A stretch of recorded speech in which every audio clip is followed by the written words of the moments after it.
All right. Well, hello, everybody, and welcome to the weekly call with Red Earth.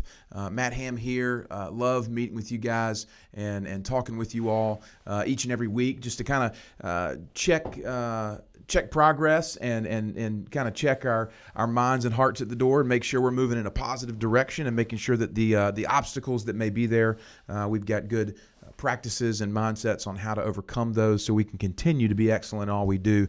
You guys are at some of the more premier communities, in the country, and we want to have an excellent reputation in all we do. That is part of the kind of philosophy and the it's on the board here beside us, the mission statement at Red Earth, and so my role is just to help with that and to move in that positive direction. So, guys, it's funny. This morning, first of the year, last week we talked about momentum and inertia, the idea that an object in motion will stay in motion unless acted on by an outside force, or it will stay stationary unless an outside force moves it along.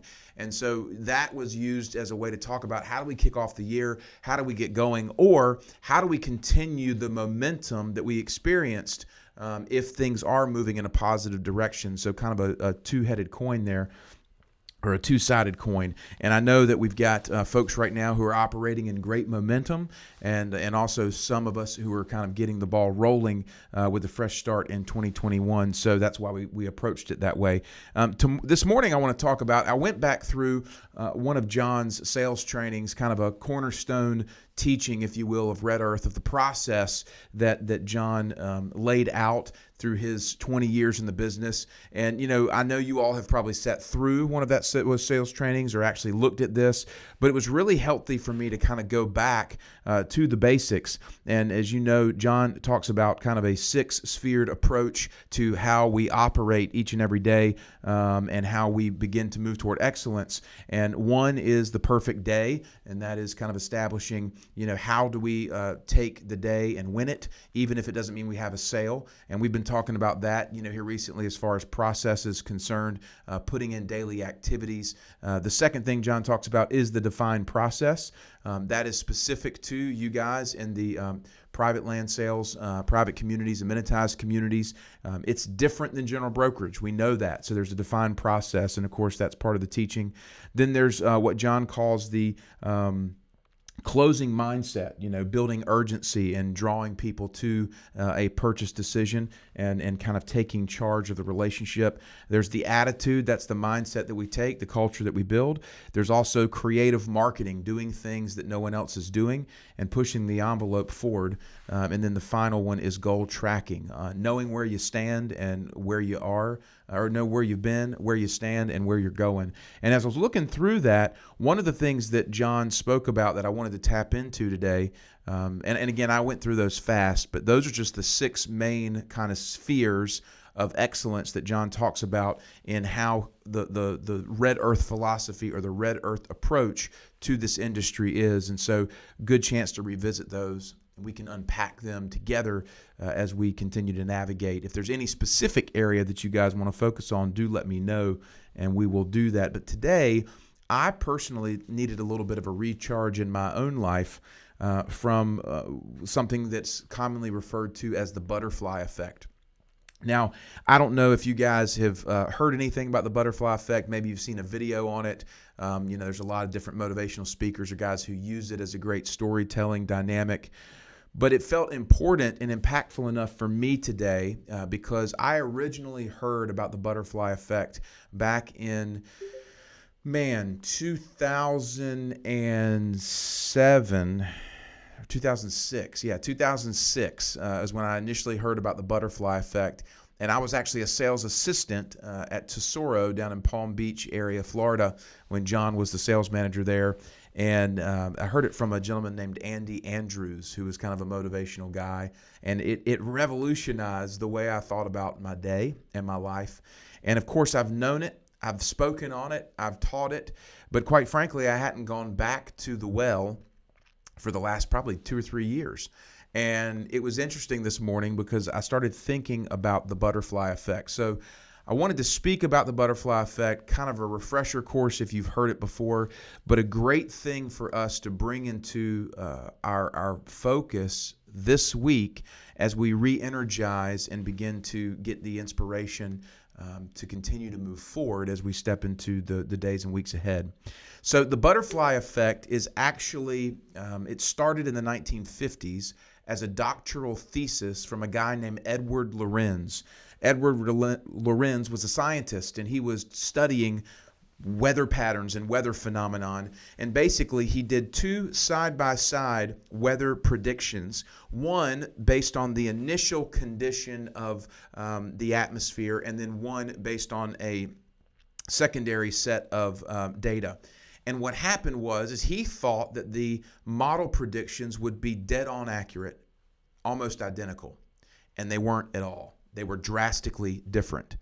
And so what it showed is that the initial condition of an atmosphere or an initial environment played a dramatic role and had an incredible effect on what actually happened down the road. And so it began to kind of live in folklore, the idea that a butterfly could flap its wings on one part of the planet that could in turn have the effect of a hurricane in another part of the planet. And it was almost so radical that it was dismissed as bunk or as conspiracy. But as scientists continued to study it over the course of, the next 10 or 15 years, it eventually became a law. And it is the law of sensitive dependence upon initial condition. And it works not only with butterflies and weather patterns, it works with every aspect of moving life, of material life. And this is exactly what you see in movies like Back to the Future, where Marty goes back in time. Y'all remember the DeLorean, right? Doc Brown, Marty McFly, one of my favorite movies of all time. He goes back in time to 1955, the Enchantment Under the Sea dance, right? And instead of his mother falling in love with his father, his mother starting to fall in love with him. So he has to rewire history not to mess up the space-time continuum. Again, revisiting the Back to the Future there. But that is so true about our lives each and every day, and it's called the butterfly effect, meaning actions we take today, relationships we engage in today, things we do today will ripple into eternity in ways we could never imagine. Now, I'll tell you this, for me personally, I was just talking with Ted before we jumped on the call. We have 5 little ones at the house, 5 kids, 10 years and younger. And it has been a bit of a crazy town. Because as many of you know, our family actually back at Thanksgiving did get COVID. Everybody was fine and well, but with that came weeks of isolation. Of course, we missed Thanksgiving, and then the Christmas holiday was a little bit different for everybody, and our kids were out of school. And so it's been literally a month of in the house with 5 kids, 10 and under. And needless to say, my tank, as far as my inspiration tank, was a little bit drained. Not a little bit drained, it was a lot drained. And so we're getting back into a routine with them in school, and this butterfly effect was exactly what I needed in order to refill the tank and remind my own self that all the little things that I do matter. It matters how I interact with my kids. It matters how we operate and function our household. It matters the conversations that I have with our clients and those we're walking with and discipling. It matters with the energy that I bring to the table when I meet with you guys and talk with you guys, the content that we go through, the inspiration that we bring. It matters on how I function in a support role for John. It matters in all the varying aspects of my life, and it matters tremendously. And so on days when I'm feeling defeated or down or I'm struggling, I've got to go back to this mindset of the butterfly effect, that everything I do matters, that my life matters tremendously, which is why we, you, me, us, we have to bring excellence to the table with everything we do, because it is continually and constantly affecting the world around us. So I've got a story I want to tell you guys about the butterfly effect just to prove its effectiveness. and then I'm going to close up with kind of the two dynamics of the butterfly effect. One being your personal life, and then one being your professional life. Okay, so does anybody, if I mention the name Norman Borlaug, would anybody know who I'm speaking of? Most of the time I ask this when I'm doing a corporate speech, and I'll ask an audience of a couple hundred. I'll say, does anybody know who Norman Borlaug is? Nobody knows, but there's always like the weird engineer, agrarian person, horticulture person who does. Norman Borlaug won a Nobel Peace Prize, I believe. I'm pretty sure he won a Nobel Peace Prize because he was responsible for feeding more than 2 billion people. That's a pretty dynamic impact for a life, feeding 2 billion people. He won a Nobel Peace Prize for it. Yet you and I don't know who he is. Most of us don't. So Norman Borlaug is kind of an interesting thing, is that he impacted the lives of 2 billion people, yet nobody really knows who he is. But he still won a Nobel Peace Prize. But the interesting thing is he won the Nobel Prize because he was responsible for hybridizing corn and wheat so that it would grow in arid climates. So in areas like South America or in Western Africa or in Siberia, he created a specific hybridized version of wheat and corn that could be grown in those climates, and it helped save from famine more than 2 billion people. And so when you look at the life of Norman Borlaug, you're like, man, that's a pretty impactful life. But the reality is if you study his life, you realize that he was not the one who actually saved the 2 billion people. It was a man by the name of Henry Wallace. Now, Henry Wallace was the vice president of the United States under Roosevelt. He was a former Secretary of Agriculture, right? And so when he was in the vice presidency, Henry Wallace had a passion for how we could utilize farming and agrarian techniques in order to stave off famine and things like this. And so with the authority and power that he had as the vice president of the United States, Henry Wallace created a station in Mexico whose sole purpose was to work on hybridizing corn and wheat for arid climates. And guess who he hired to run that facility? Norman Borlaug. So it's interesting that the vision and the foresight of Henry Wallace is actually the influence that saved the lives of 2 billion people. But then if you study the life of Henry Wallace, you go back and see that maybe it wasn't Henry Wallace that saved the lives of 2 billion people. Maybe it was George Washington Carver. If any of you have studied history, you know that George Washington Carver had over 266 uses of the peanut that he developed, 88 uses of the sweet potato that he developed.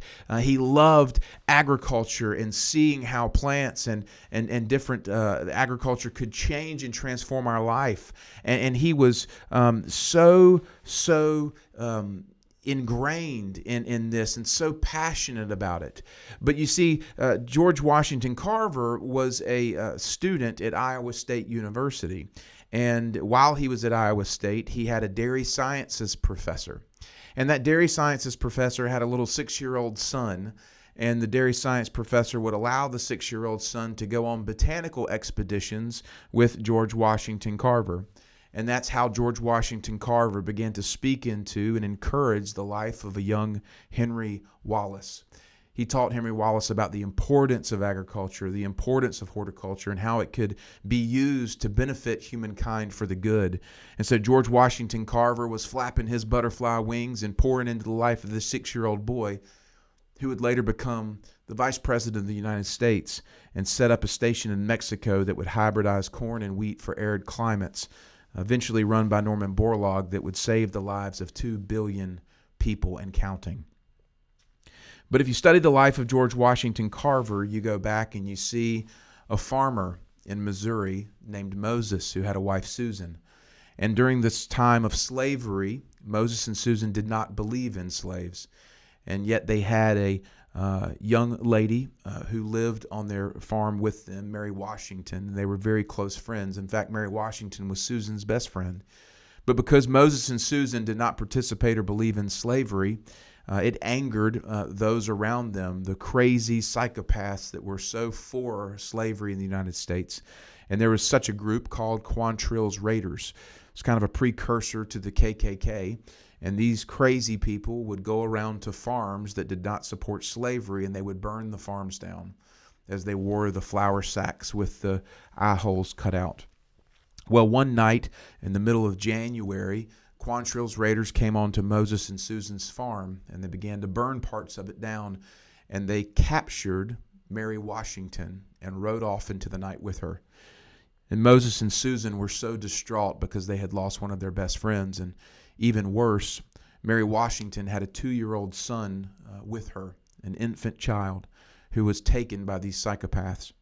So Moses and Susan were contemplating what to do, and Moses began reaching out and sending word and trying to find out and set up a meeting with Quantrill's Raiders so he could see if he could save the life of their dear friend.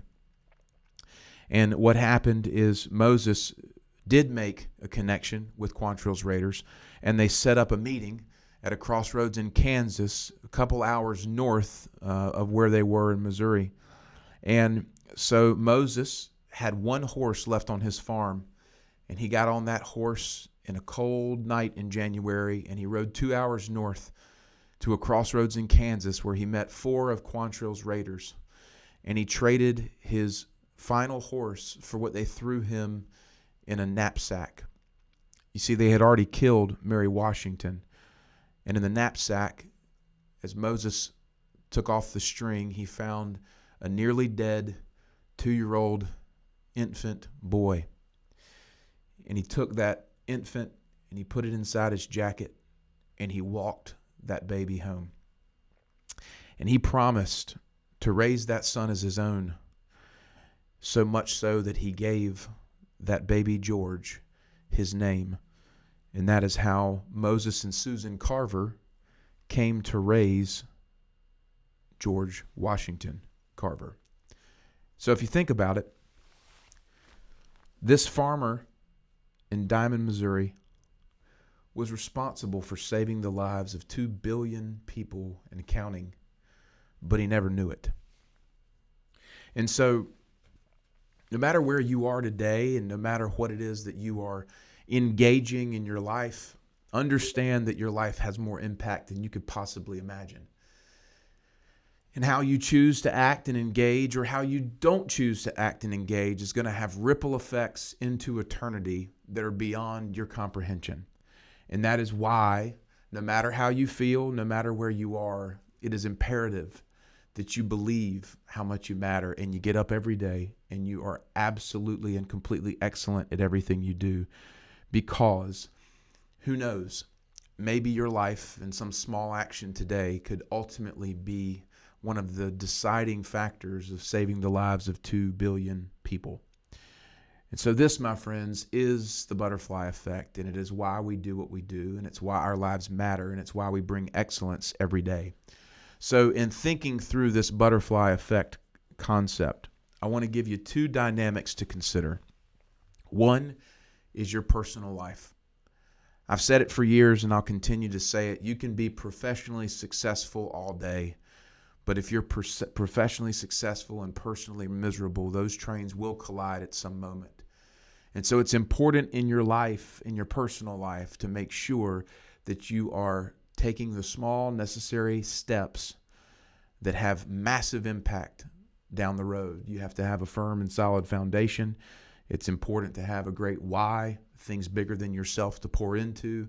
Make sure that your relationships are healthy, your mental, your spiritual, your emotional life. All of that is something that you have to give close attention to.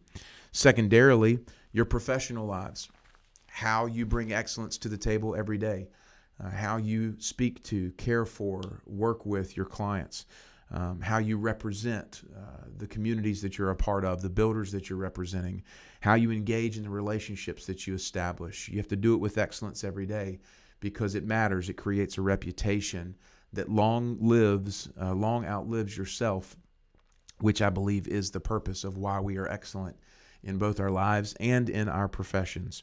And so today, in the middle of a January where I personally was feeling a little bit discouraged and frustrated and overwhelmed with kind of the station of life that I'm in, I needed the butterfly effect to remind me that everything I do matters and I have to keep moving forward. And it doesn't just matter for me, it matters for everybody, because our lives impact and influence those around us greater than we could ever understand. So that is it on my end for today's call. If anybody has any questions, by all means, would love to open up the lines. If you have anything you want to share, now is the time to do it.